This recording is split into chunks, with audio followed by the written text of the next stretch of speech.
अब देखिए, बीजेपी बार बार कहती है कि हम परिवारवाद के खिलाफ हैं, कांग्रेस डायनेस्टिक पॉलिटिक्स की पार्टी है और हम मेरिट की।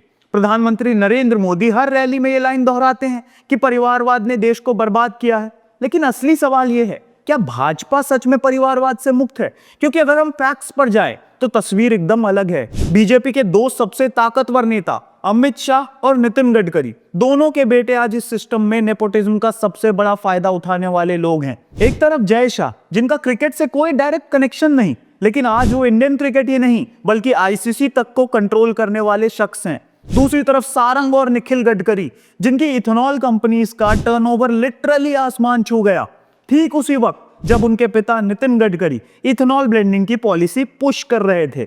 यानी E20 से लेकर T20 तक कहानी एक ही है, पावर का इस्तेमाल और नेपोटिज्म का फायदा।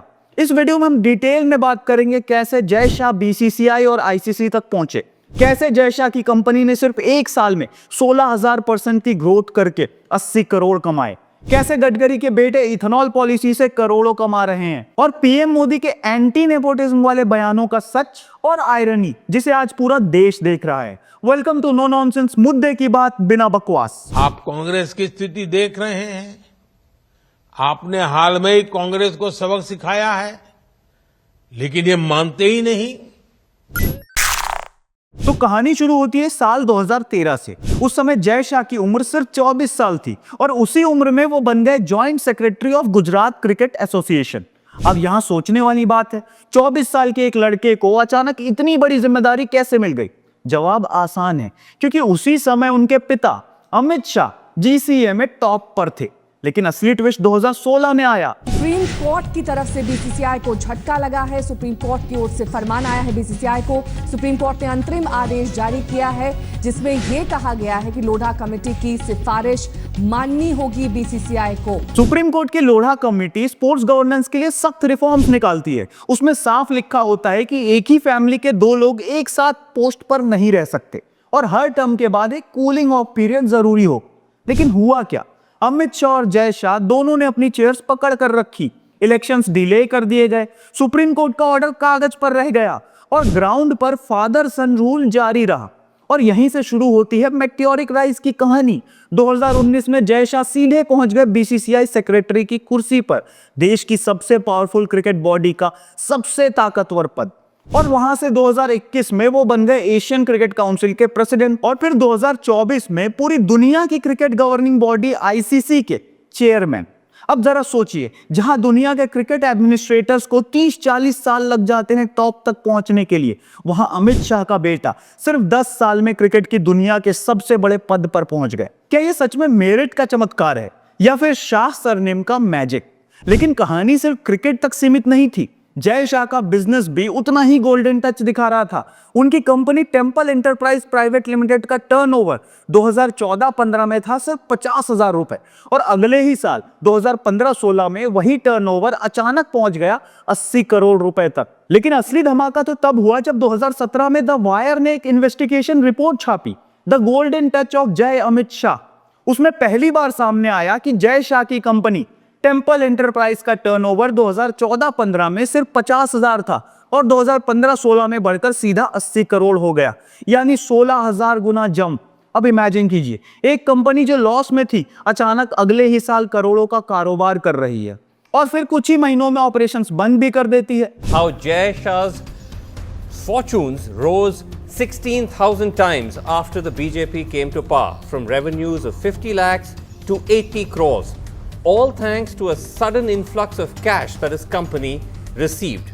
Now this led the Congress to allege that Jay Shah has profited from crony capitalism. इस रिपोर्ट में लोन्स का पूरा डिटेल भी था, कैसे रिलायंस से जुड़े एमपी की कंपनी से 15.78 करोड़ का अनसिक्योर्ड लोन मिला, कैसे कोऑपरेटिव बैंक से 25 करोड़ की क्रेडिट फैसिलिटी खुल गई और IREDA जैसी सरकारी संस्थाओं से 10 करोड़ से ऊपर का लोन मिल गया, वो भी ऐसे सेक्टर में जहां जय शाह का कोई प्रीवियस एक्सपीरियंस ही नहीं था। जैसे ही ये रिपोर्ट छपी, देश भर में हंगामा मच गया। Two Jay Shah companies, Temple Enterprises and Kusum Finserv. Before the BJP came to power, they had loans of 1.3 crore rupees. In 2015-16, the year after the party was very much ensconced in power, they had loans of 53.4 crore rupees. That's a 4,000% increase in just a period of 1 year. Now, are these loans deserving, or are they special favors extended on the basis of a famous surname? लेकिन यहां कहानी में एक और twist आया। जय शाह ने corruption के आरोपों का सामना करने के बजाय तुरंत द वायर पर 100 करोड़ का डिफेमेशन केस ठोक दिया और अहमदाबाद की एक अदालत से गैग ऑर्डर भी ले लिया, जिसमें द वायर को जय शाह के कारोबार पर कुछ भी लिखने या छापने से रोक दिया गया। बीजेपी अध्यक्ष अमित शाह के बेटे जय शाह की कमाई के विवाद को लेकर आ रही है, जहां वेबसाइट द वायर जिसने ये खबर छापी थी, उसके एडिटर, मैनेजिंग एडिटर और 5 अन्य लोगों के खिलाफ बदनाम करने का आरोप लगाते हुए केस दर्ज कर लिया गया है। अमित शाह के बेटे की कंपनी 50,000 रुपए से जाकर 80 करोड़ की बनती है। मैं हिंदुस्तान का प्रधानमंत्री नहीं बनना चाहता हूँ, मैं चौकीदार बनना चाहता हूँ। कहां गया वो चौकीदार? अमित शाह के बेटे जय शाह पर गुजरात की रैली में सवाल उठाने से पहले राहुल गांधी ने ट्विटर के जरिए पीएम मोदी को लपेट लिया। राहुल ने लिखा, मोदी जी, जय शाह ज्यादा खा गया, आप चौकीदार थे या भागीदार, कुछ तो बोलिए। यानी मीडिया ने सवाल पूछे और जवाब में मीडिया की जुबान बंद कर दी गई। अब ये ऑर्डर इतना कंट्रोवर्शियल था कि देश भर के पत्रकारों ने इसे प्रेस फ्रीडम पर अटैक बताया। सुप्रीम कोर्ट तक मामला पहुंचा और बाद में हाई कोर्ट ने आंशिक रूप से गैग हटाए। कहा, रिपोर्टिंग कर सकते हो, लेकिन नरेंद्र मोदी का नाम बिजनेस से जोड़कर मत लिखो। मतलब जो सबसे बड़ा सवाल था कि 2014 में बीजेपी के सत्ता में आने के बाद ही अचानक ये चमत्कार कैसे हुआ, उस पर डिस्कशन पर प्रैक्टिकली रोक लगा दी गई। इस बीच अमित शाह खुद सामने आए अपने बेटे को डिफेंड करने के लिए। उन्होंने कहा कि जय शाह की कंपनी ने कोई सरकारी जमीन या कॉन्ट्रैक्ट नहीं लिया, टर्नओवर बड़ा जरूर है लेकिन प्रॉफिट नहीं हुआ, 80 करोड़ के कारोबार के बावजूद 1.5 करोड़ का नुकसान हुआ है। उनका कहना था कि इसमें कोई करप्शन नहीं है, ये सब विपक्ष का प्रोपेगेंडा है। अब सोचिए, मोदी जी के नारे न खाऊंगा न खाने दूंगा को जनता के सामने खड़ा किया जा रहा था अमित शाह के बेटे की 16,000 गुना ग्रोथ वाली कंपनी के साथ।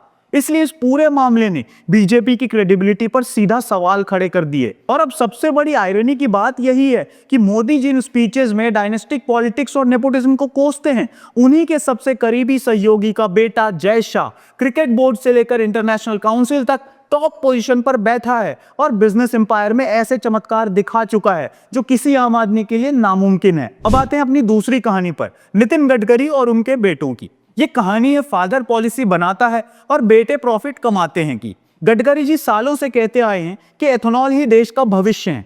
उनका तर्क साफ था, E20 पेट्रोल पॉल्यूशन घटाएगा, किसानों की इनकम बढ़ेगी और फॉरेन ऑयल इंपोर्ट्स घटेंगे। क्या ये देश का इंपोर्ट 22 लाख करोड़ का जो इकोनॉमी से पैसा जा रहा है वो कम नहीं होना चाहिए? क्या दिल्ली में ये प्रदूषण से आप सब लोग जिस प्रकार का सामना कर रहे हैं, प्रदूषण कम नहीं होना चाहिए? क्या इस देश में चावल सरप्लस है, गेहूं सरप्लस है और अब मक्के से इथेनॉल बनना शुरू हुआ तो 1200 रुपये क्विंटल मक्के का भाव था। आज मक्के से इथेनॉल शुरू हुआ तो मक्के का भाव 2600 रुपये क्विंटल हुआ और बिहार, यूपी में सब जगह 3 गुना मल्टीप्लाई मक्का ज़्यादा लगा और किसानों को मक्के से अच्छा पैसा मिल रहा है। इससे रूरल एग्रीकल्चर सेक्टर में ग्रोथ आ रही है।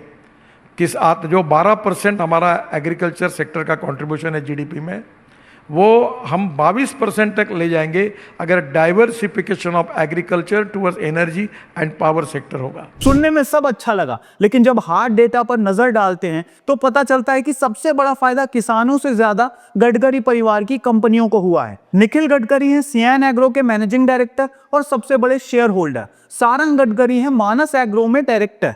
दोनों कंपनियां शुगर प्रोसेसिंग, डिस्टिलेशन और इथेनॉल प्रोडक्शन में एक्टिव हैं। अब डेटा देखिए, सियान एग्रो का रेवेन्यू जून 2024 तक था सिर्फ 18 करोड़। जून 2025 तक यही रेवेन्यू पहुंच गया 523 करोड़ पर। कंपनी का शेयर प्राइस भी रॉकेट की तरह उड़ा। जनवरी 2025 में जहां एक शेयर की कीमत थी सिर्फ 37 रुपए, वहीं सितंबर 2025 को 1200 रुपए तक पहुंच चुकी है। ये कोई छोटा मोटा स्पाइक नहीं है, ये साफ तौर पर उसी समय हुआ है जब सरकार ने E20 ब्लेंडिंग को एग्रेसिवली लागू किया। डिमांड फिक्स हो गई। ऑयल मार्केटिंग कंपनीज ने इथेनॉल सप्लायर से मैसिव कॉन्ट्रैक्ट्स लिए और सप्लायर्स में गडकरी बेटों की कंपनी टॉप पर खड़ी की। मानस एग्रो, जिसमें सारंग गडकरी डायरेक्टर हैं, पहले से इंटीग्रेटेड शुगर इथेनॉल चेन में थी। बाद में लिकर ब्रांड्स भी लॉन्च किए, यानी पूरी वैल्यू चेन पर पकड़, शुगर केन से लेकर इथेनॉल और पोर्टेबल अल्कोहल तक। और जब नेशनल पॉलिसी ने इथेनॉल की डिमांड गारंटी कर दी तो इन कंपनीज के लिए जैकपॉट ही जैकपॉट। एक बात आपकी सच है कि इथेनॉल में डालने के बाद उसके कैलोरिक वैल्यू पेट्रोल में थोड़ा है, तो थोड़ा सा उसका एवरेज में कमी आती है, पर धीरे धीरे 100% इथेनॉल पर हम जाएंगे तो इथेनॉल का रेट आज 65 है, 60-65, पेट्रोल का 120 रुपए है। अब आयरनी यह है कि गडकरी जी बार बार कहते हैं कि मेरे बच्चे राजनीति में इंटरेस्ट नहीं रखते, चुनाव नहीं लड़ेंगे। सही है, उन्होंने टिकट नहीं मांगा, लेकिन नेपोटिज्म सिर्फ टिकट लेने से नहीं आता। नेपोटिज्म यह भी होता है कि पिता नेशनल पॉलिसी बनाए और बेटों की कंपनी उसी से करोड़ों कमा ले। यहाँ फैक्ट्स किसी बयान या आरोप पर नहीं है, बल्कि फाइनेंशियल डिस्क्लोजर्स और स्टॉक मार्केट डेटा पर टिके हैं। पॉलिसी बदली, डिमांड बढ़ी और गडकरी बेटों की कंपनियों का ग्राफ आसमान छू गया। यानी E20 का सबसे बड़ा विनर कौन है? फार्मर्स या आम जनता नहीं, बल्कि वही कंपनियां जिनके डायरेक्टर और MD हैं नितिन गडकरी के बेटे। परिवारवाद, इसके प्रति देश का बहुत रोष है, क्योंकि परिवारवाद देश के टैलेंट को पूरी तरह नकारता है। मोदी जी ने हर चुनावी भाषण, हर मंच पर डायनेस्टिक पॉलिटिक्स और परिवारवाद को सबसे बड़ी बुराई बताया है। उनके शब्द थे, परिवारवाद लोकतंत्र को खा रहा है, जो टैलेंट है उसे मौका नहीं मिलता, क्योंकि कुछ परिवार हर कुर्सी पर कब्जा जमाए बैठे हैं। भारत के विकास के सामने एक बहुत बड़ा रियल बैरियर रहा है परिवारवाद और भाई भतीजावाद का। वही आदमी आसानी से आगे बढ़ पाता था जो किसी खास परिवार से जुड़ा हो या फिर किसी शक्तिशाली आदमी को जानता हो। देश के सामान्य नागरिक की कहीं कोई पूछ नहीं थी, चाहे खेल हो, विज्ञान हो, राजनीति हो या पद्म सम्मान हो। देश के सामान्य मानवी को लगता था कि अगर वो किसी बड़े परिवार से नहीं जुड़ा है तो उसके लिए सफल होने की संभावना बहुत कम है। लेकिन आपने बीते कुछ सालों में देखा है कि इन सभी क्षेत्रों में देश का सामान्य नागरिक अब एम्पावर्ड और एनकरेज फील करने लगा है। लेकिन अब जरा सोचिए, जब ये लाइनें गूंज रही थी उसी वक्त जय शाह क्रिकेट बोर्ड से लेकर पूरी दुनिया की क्रिकेट बॉडी ICC तक पहुंच चुके थे, और दूसरी तरफ निखिल और सारंग गडकरी की इथेनॉल कंपनीज का टर्नओवर 18 करोड़ से 523 करोड़ तक पहुंच चुका था, और शेयर प्राइसेस 37 रुपए से बढ़कर 1200 रुपए पर उड़ान भर रहे थे। यानी बीजेपी के सबसे बड़े चेहरे जिनके नाम पर पार्टी चलती है, उनके ही बेटे आज नीति और सत्ता के सबसे ज्यादा फायदा उठाने वाले लोग बन चुके हैं। अब सवाल यह है कि क्या मोदी जी का परिवारवाद के खिलाफ युद्ध सिर्फ ऑपोजिशन के लिए है?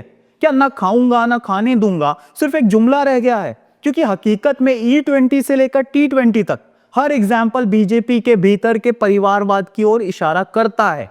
जय शाह की कहानी साफ दिखाती है कि कैसे बिना क्रिकेट बैकग्राउंड के फादर के पॉलिटिकल पावर से बेटा कुछ ही सालों में क्रिकेट की सबसे बड़े ग्लोबल पोस्ट तक पहुंच सकता है।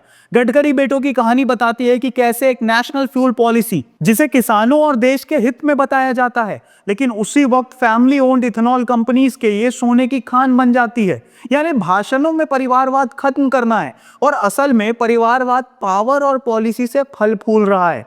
और यही सबसे बड़ी आयरनी है, बीजेपी जिस परिवारवाद के नाम पर कांग्रेस को बार बार गाली देती है, वही परिवारवाद बीजेपी के घर में भी जड़ें जमा चुका है। जय शाह से लेकर गडकरी के बेटों तक ये केस स्टडी साफ बताती हैं कि सिस्टम कभी नहीं बदलता, सिर्फ सरनेम बदलता है। तो अगली बार जब कोई नेता आपसे ये कहे कि हम परिवारवाद के खिलाफ लड़ रहे हैं, तो ताली मत बजाना, सवाल पूछना कि सर परिवारवाद के खिलाफ लड़ाई कहाँ है, जब आपके ही घरों के बेटे हर कुर्सी और हर पॉलिसी से करोड़ों कमा रहे हैं। और अगर आपको भी लगता है कि ये हिपोक्रेसी एक्सपोज करना जरूरी है, तो इस वीडियो को हर जगह शेयर कीजिए, सब्सक्राइब कीजिए नो नॉनसेंस को, क्योंकि यहीं आपको मिलेगा मुद्दे की बात बिना बकवास।